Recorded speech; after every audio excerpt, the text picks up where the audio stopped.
Desmond here, and I've just been on my bicycle, and I'm using the bicycle to prop up my video camera. Before I begin today's story, I want to introduce you to some more people that I pass by every day, the water buffalo and the Issan region man.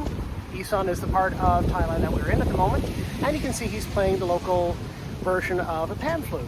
So that's lovely. I wanted to bring these two guys together, and maybe they'll enjoy listening to today's story, which is The Wisest Man in Siam.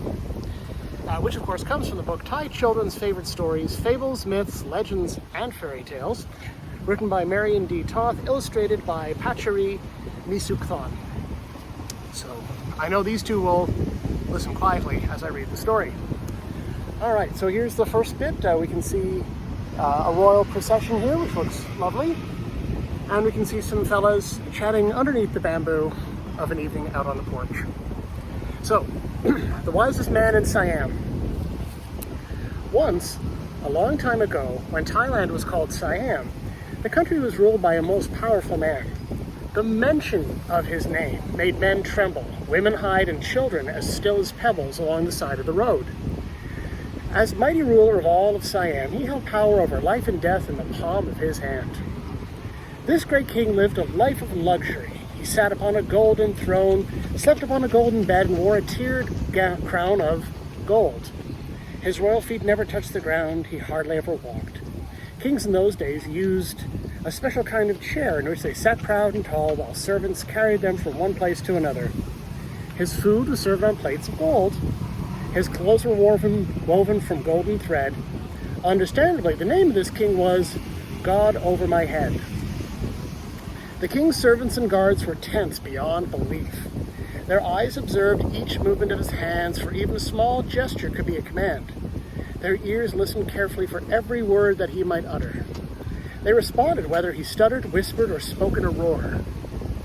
Everyone feared the king. The farmers, the hunters, the astrologers too, shared the fear with the men who trained elephants, the men who made bronze, the men who dug ditches and created canals. The king was, as his name implies, the god over their heads. No one dared to give advice to him, for he would very easily lose his temper. Now, far away from the palace wall, there lived a man who wasn't in the least bit fearful. He was called Sri Tanon Chai. We'll call him Sri for short. Unlike the king, the mention of his name made people smile and say, Sri is the wisest man in the land. Sri knows the mystery of sea and sand. Sri knows all there is to know. He's so smart, he hasn't any foe or enemy. The fame of his cleverness spread all over the land until he was known simply as Sri of Siam. Now the man's memory was incredible. He knew everything by heart. People wore a path to his door as they came to him with their questions. And strange as it may seem, he always knew the right answer. Sri, shall I be a father of a boy? Asked a proud young man one day. Ah, yes, you shall be the father of a baby boy. And if it is not a girl? Most certainly it shall be a boy, says Sri with a smile, covering his bases. Ah, yes. Sri lived in a bamboo hut in the shade of a coconut tree on the banks of a lazy brown river. He sat on his haunches as he had no chair. He slept on a mat on the bare floor. He ate rice and fish and simple curries with a banana leaf plate. His clothes were made of coarse cotton thread. His eyes were sparkling black and bright, and as full as mischief as there is heat in the noontime sun. The name of Sri reached every corner of the land. One day, the most royal ruler, God Over My Head, overheard his elephant trainer say, well, if you don't know the answer, ask Sri. Puzzles, riddles, prophecies, past or future history, recipes, remedies, cures for the cobra's bite, or how to dance a dance, Sri knows everything. This is before the internet. Well, there appears to be the king up on a big elephant, and he's ready to do intellectual battle with Sri, it seems. The king stood still and held his breath. Why, this cannot be. This man speaks as if no one was as smart as Sri. I am the king of my country. Never will it be said that a common man was more wit than God Over My Head. He started out that very day on a mission of revenge. I'll find Sri, and then we shall see who is smarter. he said to himself. He set off proudly on his royal elephant, but he had made sure to dress in a manner quite unlike a king. As a matter of fact, he looked like a king's elephant boy. After a day, a night, and one more day, the king found his way to the door of the bamboo hut on the river's edge, where Shri lived. The king roared, "Shri of Siam, come here, please." Shri smiled a big, broad grin instead of being cross. "Sawadee, good day, good sir. Come and sit down. You appear to have had a very long ride.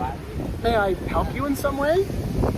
The king said, "Shri, I have heard of your fame, and I've come to put you to a test." "There is nothing I like better than a test," said Shri. "Shri," said the king, "are you as clever as people say?" "Who knows," said Shri. "Not I," said the king. "This is why I came here. I came to find out, one way or another, if you are as clever as our king." "But how can this be?" said Shri. "The king has never sent for me. I've never seen the face or heard the voice of King God over my head." "Shri, the problem is easy to solve because I know the king most intimately, and the only person as clever as he is me. I can tell you with authority, I am his only equal." "Your elephant has a noble look. No doubt you are one of the king's best. Now, shall we match our wits in a simple contest?" asked Shri. "Fine," said the king. "We shall match wits this very day. You must find a way to make me get into the river. You see, I've never liked even the thought of getting wet, yet a man who is clever would find a way of enticing me into the water." Shri walked back and forth, stroking his chin. There was a sparkle in his eye. He glanced at the river, at the king, and then with a sigh he said, "Good man, you are clever. Clever indeed. I would need magic to make you get in. Well, I guess you win this part of the contest." The king smiled victoriously as Shri continued walking and talking. "Try as much as I want to," he said, stroking his chin. "I don't think I could ever make you jump in. But if you were in, and it were my task to make you get out, oh, that would be the ultimate test of cleverness." For the king, these words of victory were sweet. Without a pause, he leapt from the bank into the muddy river.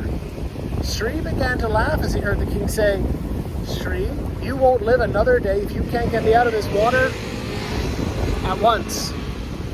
Prove how clever you are right now. Prove your wit to the king." Shri's face was one big smile. "Your Highness, why don't you stay there and think for a while? As far as I'm concerned, you may stay in the water forever if you wish. The river is full of tasty fish, and I'll bring you a dish of rice now and then."